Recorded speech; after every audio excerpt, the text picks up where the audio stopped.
it's embarrassing. And the prerequisite for Speaker Johnson becoming Speaker was believing or being a part of the big lie that the last election was stolen.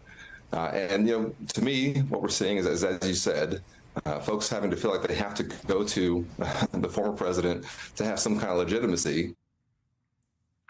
The House is not in session this week, but new Speaker Mike Johnson decided to go on a trip and took the opportunity to visit the former president down in Florida. So let's discuss. Back with me tonight, my dear friend Symone Sanders Townsend, former chief spokesperson for Vice President Harris. But you know her as host of the show Symone here on MSNBC and Peacock, and political strategist Sir Michael Singleton. He worked on not one, not two, but three Republican presidential campaigns, and he hosts Sirius XM's Urban View. Symone, what do you make of this trip down to Mar-a-Lago? A little trip to bend the knee, honey. I mean, it was a long time coming. Colin Allred was right. Mike Johnson, Speaker Johnson, was one of the chief cheerleaders of the insurrection. He personally encouraged the former president to keep on the lie of the big lie, and also was very involved in this fake electors plot situation and what happened with the ballots, and so the invalidating of the potential invalidating of the ballots. And so I'm not surprised by this, but again, Mike Johnson has been very clear about who he is. And so anyone who is surprised has not been paying attention. He has never minced words about what he believed, who he was.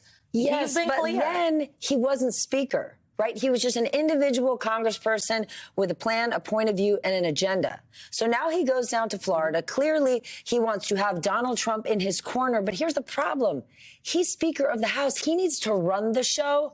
And Trump doesn't want the show to function. He wants the show to be absolutely broken. So how do you reconcile these two things? I mean, look, I would argue that Johnson is partially Speaker because Donald Trump went against Emmer. Remember, Trump said Emmer was a rhino. He wasn't really conservative. He didn't really support the MAGA agenda, unlike Johnson. Johnson was at Mar-a-Lago for a fundraiser for a Florida congressman. I'm not surprised that he spent some time with the former president. Trump, by all accounts, is the de facto leader of the Republican Party and more than likely will be the nominee in 2024. And so it seems to make sense politically for the Speaker, who's tasked with protecting the Republican majority, at least on the House side, to spend some time talking with the guy who's likely going to have to carry the Republican mantle and agenda against the sitting president in 2024. Symone, let's talk strategy, political strategy, campaign strategy, because up until now, Democrats had been largely ignoring Donald Trump, saying all he wants is attention. He views all press as good press. We got work to do. That seems to be changing.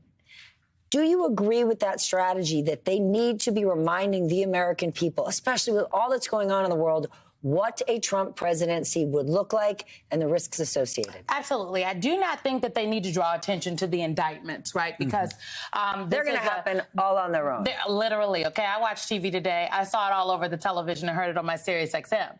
But reminding the American people of what it was like when Donald Trump was president, I think is absolutely important. What it is, were the policies that he espoused and he believed is going to be critical. What kind of president he would be. We are not in a existential hypothetical at this point. We know what kind of president Donald Trump would be because he has been president before. And so, but the American people, voters particularly, the attention span is short. Like, we do this every day. We're living in the politicals of what's going on. But, my cousins, my mom, who also watches the news very much, so she loves your show. She's like, oh, you're going to be on with Steph tonight. I said, yes, she's back. She's here. But my mother is like, well, what is Donald Trump doing?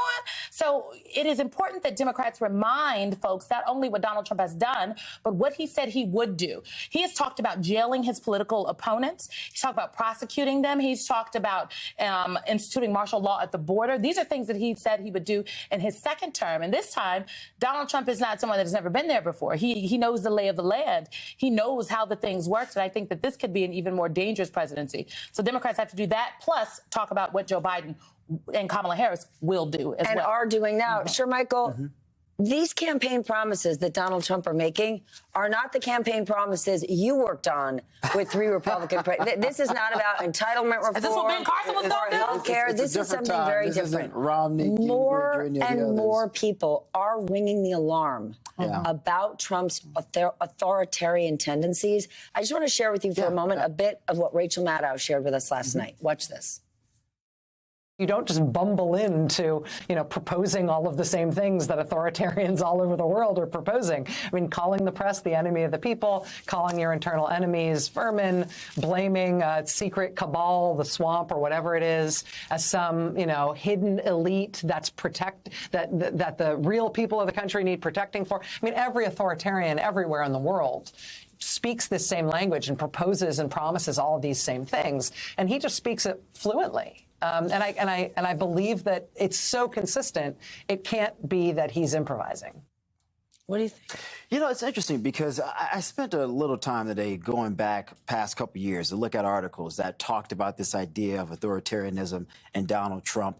And you could go all the way back to 2016 when he was running at that time to be president. And there were a ton of articles. Every single year we had conversations. Go back to 16. Go back 10, 20, 30 years. This is when Donald Trump's rhetoric since he was on the scene. Yeah, and well, it's interesting because when you talk to many of his supporters, and many of them will argue that these arguments about Trump's behavior and character are coming from a political establishment that they distrust, a political establishment that they would argue, not my views, but that they would argue doesn't necessarily recognize what Trump is trying to protect, which they would say are American values or American interests. And so when you have people who view things through that perspective, their definition of authoritarianism is certainly going to be disparate from what most of Americans would probably say this is a case example of authoritarianism. And so it's a difficult hump trying to get over that when you're trying to make these persuasive arguments to a third of the country who are saying, well, I view this guy and his actions through a completely different lens